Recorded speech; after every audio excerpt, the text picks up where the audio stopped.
आज हम लोग सुभाष पार्टी, राष्ट्रीय गणतंत्र पार्टी और अखिल भारतीय जागरूक पार्टी के संयुक्त मेयर प्रत्याशी के साथ हैं और मैं चाहूंगा कि अपना ये पूरा परिचय अपने आप ही दें। तो जी, आपका परिचय। जी धन्यवाद। मेरा नाम प्रिया गुप्ता है। अच्छा, ये जो तीनों पार्टियों ने आपको अपना संयुक्त प्रत्याशी बनाया है, अब आप यहाँ गाजियाबाद जैसे एक महानगर जिसपे पूरे देश की निगाह रहती है, आप इसकी यहाँ पे मेयर प्रत्याशी हैं, तो आपने यहाँ की जो क्या समस्या है, जो आपने देखा कि यहाँ स्थिति क्या है? जी, एक्चुअली देखा जाए तो समस्याएं तो काफी सारी हैं।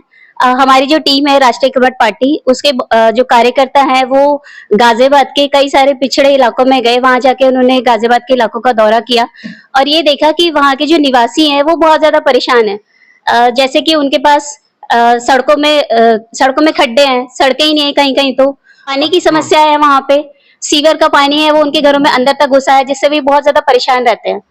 तो ये सारी समस्याएं जो बुनियादी समस्याएं हैं वो उनकी जो है वो रिजॉल्व होनी चाहिए और मुझे ये लगता है कि इस चीज के लिए सरकार को कुछ करना चाहिए, बट वो नहीं कर रही है। तो मुझे ऐसा लगता है कि हम आगे आए और उनके लिए कुछ करें। अच्छा, क्योंकि आप खुद एक इंजीनियर हैं जी और अंशुल गुप्ता जी भी इंजीनियर हैं जी। तो अभी तक राजनीति में ये भी थे, अब आप भी आ गई हैं राजनीति में, तो अब जो है आपने इस गाजियाबाद के बारे में क्या सोचा है कि अगर आप जैसे मेयर बन जाती है, जनता आप पे विश्वास करती है, तो ऐसी क्या समस्या है जो मेयर बनने के बाद आप दूर करोगी? जी बिल्कुल, मैं ये बताना चाहूंगी कि सबसे पहले तो जो गाजियाबाद के जो पिछले वर्ग जो गरीब इलाके हैं, वहाँ के जो निवासी हैं वो बहुत ज्यादा परेशान है। तो सबसे पहले तो मैं ये सुनिश्चित करूंगी कि उनकी जो भी समस्याएं हैं, जो बुनियादी सुविधाएं उनको नहीं मिल पा रही है, वो सब उनको मुहैया कराई जाए। और फिर एक्चुअली है क्या, हमारी सरकार ये बोलती है कि जो गाजियाबाद है वो एक स्मार्ट सिटी है, पर हम सबको पता है कि ऐसा कुछ भी नहीं है। होता क्या है कि एक्चुअली अब मैं वो जो अधिकारी है मैं उनसे पूछना चाहती हूँ कि वो खुद जाए उन इलाकों में और वहां का मुआयना करे, तो मुझे लगता नहीं कि वो कभी ये कह पाएंगे कि गाजियाबाद एक स्मार्ट सिटी है।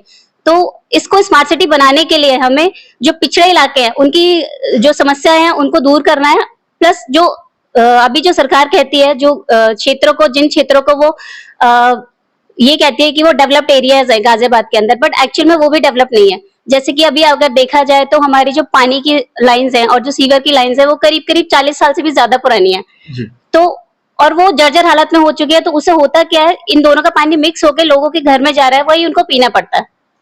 अच्छा, जैसे जी और भी इसके अलावा और भी काफी सारी समस्याएं हैं, जैसे कि जब सड़कों का निर्माण होता है तो जो प्रॉपर एक जो नियम के तौर से होना चाहिए, जैसे कि पहले पुरानी सड़कें उखाड़ी जानी चाहिए, उसके बाद उस पर नई सड़क पड़नी चाहिए, वो ऐसा कुछ भी नहीं होता। उससे क्या हो रहा है कि सड़क का स्तर तो ऊंचा हो गया पर घरों का स्तर नीचे जाता जा रहा है।